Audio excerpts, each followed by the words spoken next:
Welcome back to the deep dive. For decades, when we talk about economies like Nepal, the story has always been the brain drain. Always. The best and the brightest, the engineers, the analysts, the executives, they all leave for global hubs, taking their potential with them.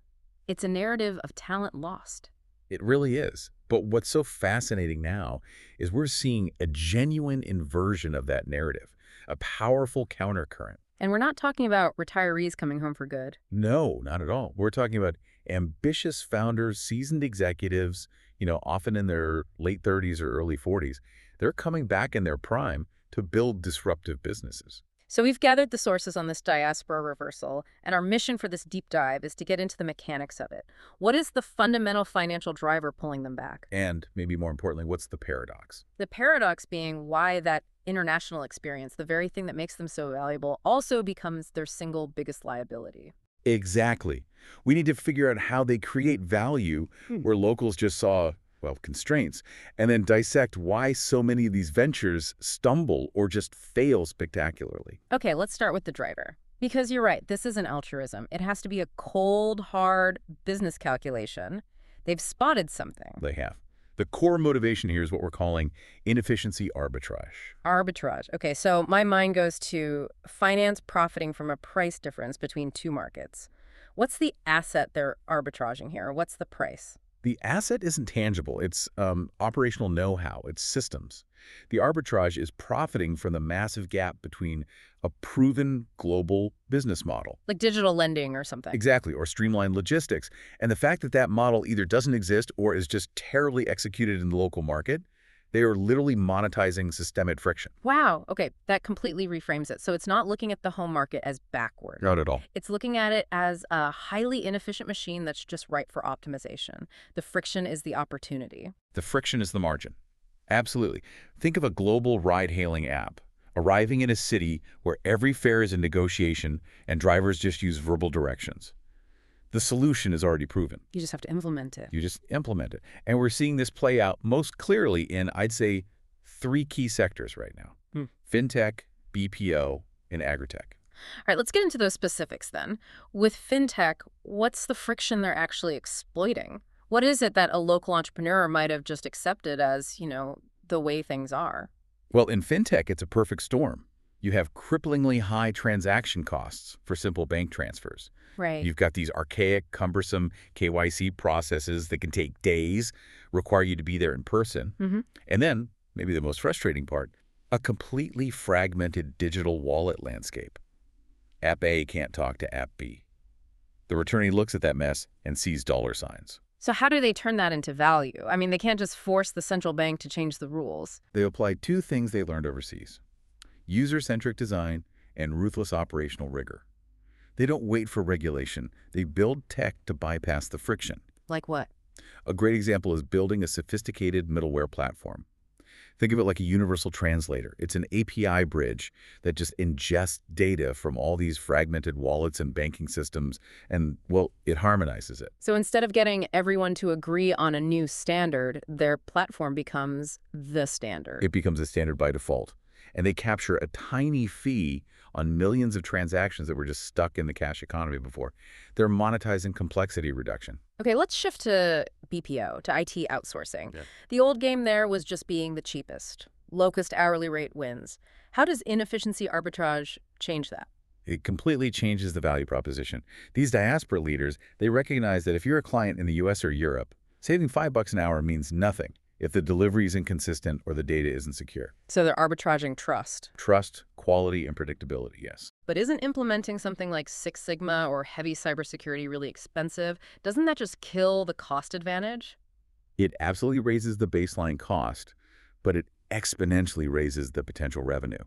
They introduce a concept like Six Sigma not as a buzzword, but as a rigid operational mandate. And for our listeners, Six Sigma just means an incredibly low defect rate. Statistically, less than 3.4 defects per million, they are selling a quantifiable guarantee of quality. They're selling peace of mind. And that lets them compete with firms in India or the Philippines, not just the local shop down the street. Precisely. That investment in process and security means they can command a premium rate, sometimes 30 to 50% higher. They turn quality into a profit engine.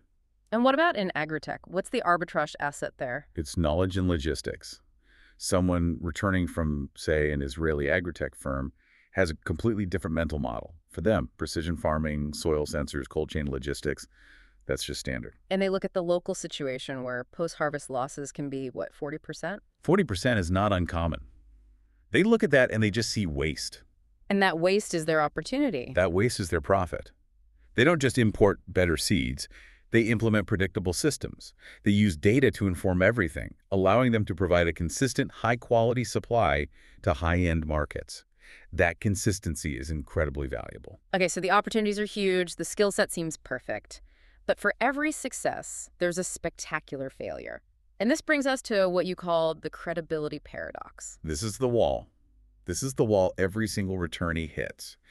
Their global experience, which is the source of their whole advantage, becomes their primary liability the moment they step off the plane. Let's break that down. The returnee is used to a transactional economy. Rule of law, contracts are king. What do they crash into? A deeply relational economy. In the West, the contract is the final word.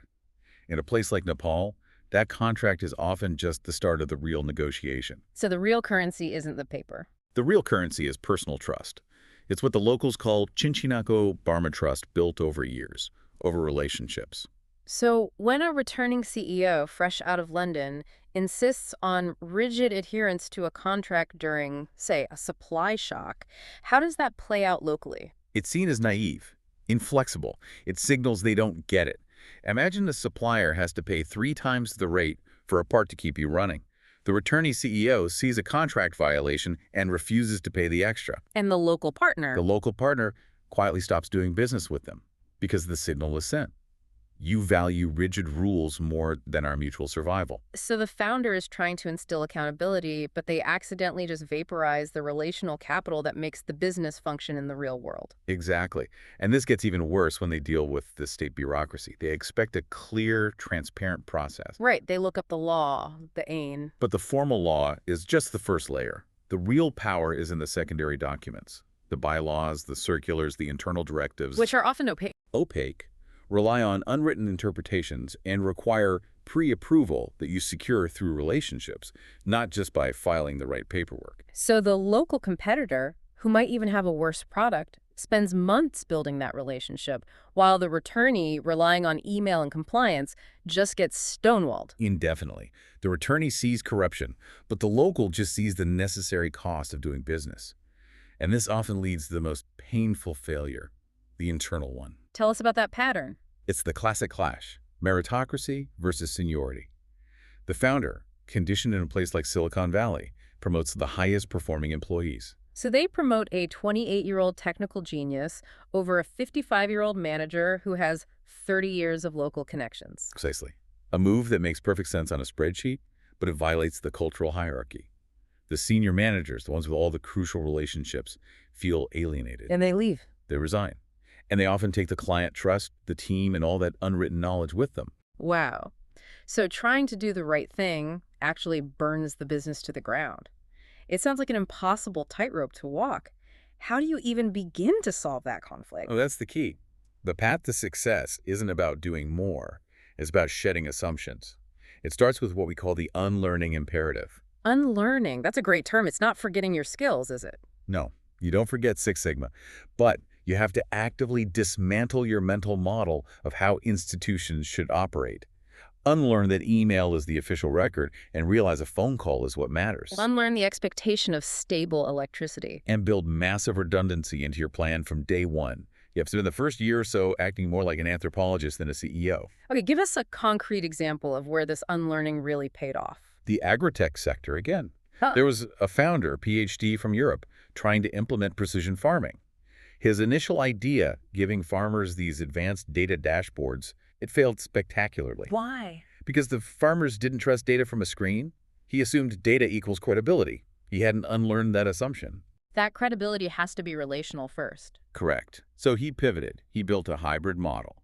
He used the global tech simple SMS service for market prices, but paired it with a deeply local trust mechanism. Which was? A network of trusted model farmers in each district. These are respected local figures who would use the new techniques, prove they worked, and then become the evangelist for the community. So the tech provided scale, but the distribution was culturally resonant, fusing global efficiency with local trust. That is synthesis in action. And we've seen the opposite in fintech, right? Ventures that failed because they relied only on the tech, on the transactional model. Oh, the famous one was the highly funded algorithmic lender. They built a pure tech-driven credit score, just like you'd see in London. It completely failed. Because for small businesses locally, formal financial records are often weak. Creditworthiness is based on social reputation, on character. Things an algorithm just can't read. They unlearn nothing. So what did their successful competitor, the integrationist, do differently? The hybrid model. They use tech to automate all the paperwork and speed up disbursements. That's the transactional efficiency. But they kept a human credit relationship manager. So a person is still in the loop. A person whose job isn't to crunch numbers, but to do traditional due diligence. Visiting the business, talking to neighbors, assessing character. They fused high-tech speed with high-touch relational wisdom. And that combination is deadly effective. It builds trust because a human is involved, but it scales because the paperwork is automated. So looking long-term, this whole movement is creating, what, a two-tiered business landscape? Absolutely. Two dominant archetypes are emerging. First, you have the integrationists. They master this synthesis model. They unlearn. Their companies have this true hybrid DNA, world-class efficiency, and deep local nuance. They're the ones attracting international VC. And the second type, the purists. The purists, those who fail to unlearn. They insisted the local market conform to their global rulebook. Okay. Their ventures either fail spectacularly or they retreat into these little export-only enclaves. Profitable, but strategically irrelevant to the domestic economy because they never actually integrated. So if you're a policymaker looking at this, it sounds like tax breaks are the least of your concerns. They are minor. The real challenge is making the regulatory environment predictable and transparent. A complex rule that's consistently applied is infinitely better than a simple rule that's interpreted arbitrarily. What's one specific action that would send the right signal? Clarify the rules around the repatriation of profits and foreign currency earnings. That ambiguity is a massive psychological barrier for investors and founders. Predictability is what breeds confidence. So at the end of the day, the tension is this: the power of global models versus the friction of local constraints. And success hinges on the willingness to unlearn. And this brain gain isn't some gentle tide that lifts all boats. It's a ruthlessly meritocratic disruptive force. The established local family conglomerates, they face a really stark choice. They either partner with these new integrationist leaders to get that new DNA, or they risk being rendered completely obsolete in the most valuable parts of the 21st century economy. And the final thought for you, the listener, is to consider how this exact phenomenon, this return of globally seasoned talent driven by inefficiency arbitrage, is playing out in other markets that you track. The rules of the game are changing, but only for those willing to throw out the old playbook.